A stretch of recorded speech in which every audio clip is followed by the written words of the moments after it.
Here we go. Is it right here? All right, here we go. I said, okay, honey, I'm going to make you a promise. I know you want me to promise to be virtuous to you and fidelitous, but I'm going to go further. I'm going to make a promise that I'm going to do everything in my power to train myself, my mind, my brain to not look at other women. There's some people out there like, you can look at the menu. Right. I'm like, you only look at the menu if you're hungry. And at some point, it's a gateway choice that's going to get you in trouble. And so I just made a decision for myself. If you're looking, that's the first step. That's the antecedent to winding up in a spot that you don't want to find yourself in. So I love this idea of the Nike opposite, which is just like have a little bit of common sense in a world that doesn't seem to have a lot to say, hey, where can choices lead? And if it can lead you where you don't want to be, maybe don't make the choice in the first place. So we often hear, it's okay to look as long as you don't touch. This guy right here is saying that cheating starts with the choice to look and to engage. I want to get you guys' thoughts about it. Icebreaker. Let's go ahead and hop into it. Go ahead and go to B-Man first, man. What are your thoughts about what he said? Staying laser focused and focusing just only on your woman, especially when you're out in public.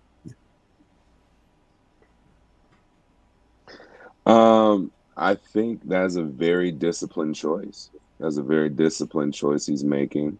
And he sounds like, I mean, he's a very disciplined person anyway when it comes to, you know, him being an entrepreneur, business, all that type of stuff, that he lives a very regimented life.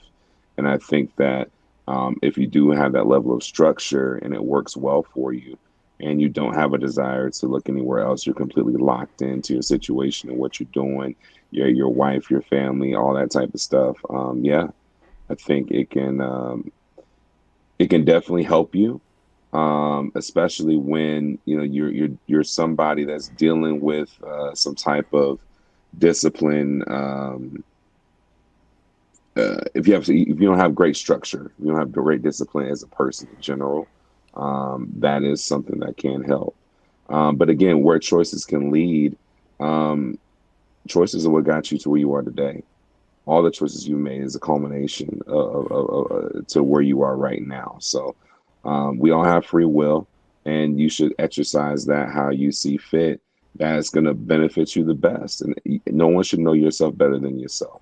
So you know what you can deal with, you know what you can handle, and you know what you can. You know when it's like, ooh, I'm kind of in the between a rock and a hard place right now. You know what you're doing.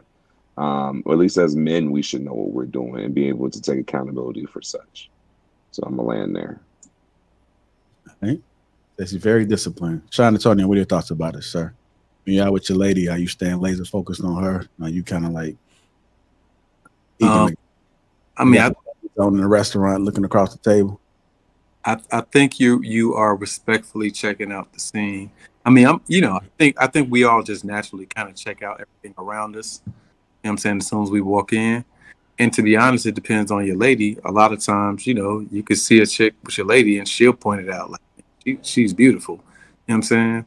I think there's a difference in acknowledging somebody being attractive and being thirsty. Like, damn, as soon as my girl slides to the bathroom, I'm on shawty ass. You know what I'm saying?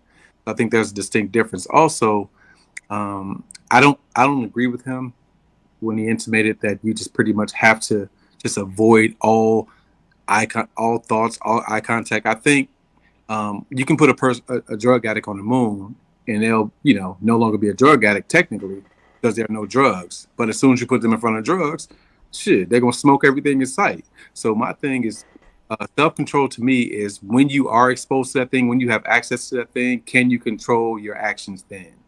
And so that's why, you know, shit, I think it starts in your mind, in your heart, with your desire, with your intentions. And you're going to do what you're willing to do, or, you know what I'm saying? So it's really what it comes down to for me. Hey, Shawn, I agree 1,000%. You know, if they'll know how to act when that thing is in front of them, then it doesn't matter how long they're away from it. If it's in their face, how are you going to react to it right now? And are you in control? It's all about control and discipline and having structure at the end of the day. I don't think there's anything wrong with us being honest, though, with ourselves sometimes, that we're not all just perfect humans. Like, that's the whole point of Christianity. That's the whole point of being Christ-like and stuff, because nobody's perfect. Like, none of us are perfect. Like, I like y'all stances. Like it sounds really good, and I would love to say it, like because it would make me feel better about myself doing those type of things. But the bottom line though is that temptation is bad at all. So like when I'm out with my girl, I don't look at no other girls at all. I might get very clear to look the opposite direction because I want to respect my girl for one, because she's a great girl. So I'm gonna make her understand that not no other girl's gonna get my eyesight at all, and you're rewarding that girl if she sees you do it. And then on top of that, like even whenever my girl isn't around, I'm still going to strive to not do that. I think that we all fall short. Like everybody messes up. Like everybody's going to look, like it's, how good are you when nobody's looking type of thing, And I think everybody slips up. I don't think anybody's perfect. I think we all have animal instincts, and we should all try to always, if you have a good girl at home, you should always try to look the other way.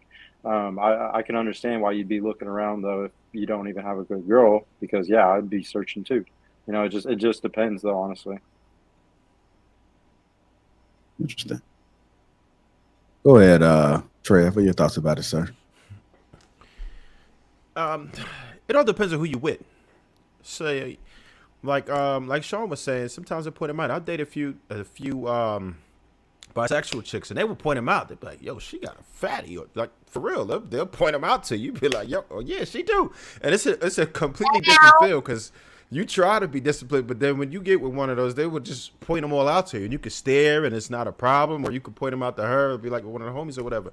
So, and then there's just some females who just aren't jealous. They understand that you might appreciate other beauty, but then not take it any further than that. Right. And a lot of women, sometimes they mature into that. Like a lot of younger women are very jealous like that. But sometimes they'll get a little older and they'll understand, okay, he going to look, but does that mean he going to go anywhere? Once a female understands that you're not really going anywhere, a lot of times they just won't even mind. Right. I mean, you're probably not going to sit there and stare at them all night. But if you give a glimpse like, oh, all right, that's not really a big deal. Like, even if my chick was looking at somebody, I don't care. Like, what does that even mean? It's just a look. I don't if you care. start to engage and start talking to them, that's a completely different story. But a look is nothing.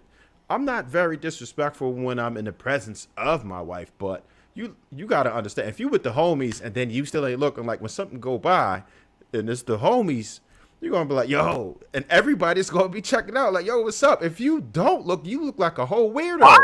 Like, I don't even know many dudes that would just not look. If you're in the presence of your female, that's one thing. But when you're not, it's like, whatever, go ahead and look. It doesn't mean you have to talk to them. It doesn't mean that you have to try to grab their number. But there's really no harm in just looking at something. Like, what's really going to happen from a look?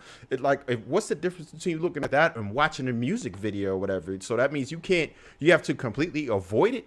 And as far as how dude was talking about it, you should have enough discipline within yourself to be like, okay, this ain't what I want to do. There's going to be some situations where you're cornered. Like sometimes you'll be alone with the female and it's going to be more than a look. She's going to try to get at you.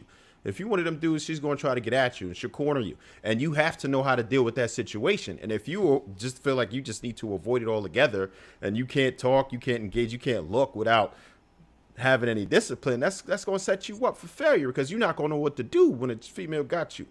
You know what I mean? Because some of these females are aggressive and they will put you in situations that's going to be tough to get out of. When they want what they want, they know how to seduce men. Some females are built like that. They understand the art of seduction. They do studies and all that to get you. So you can't really, you have to just know within yourself, right? You have to be disciplined within yourself, know what it is, what you want to do. Just like you take anything else in your life, you know, you have a plan, you know what it is that you want to get into, you know what it is that you don't want to get into.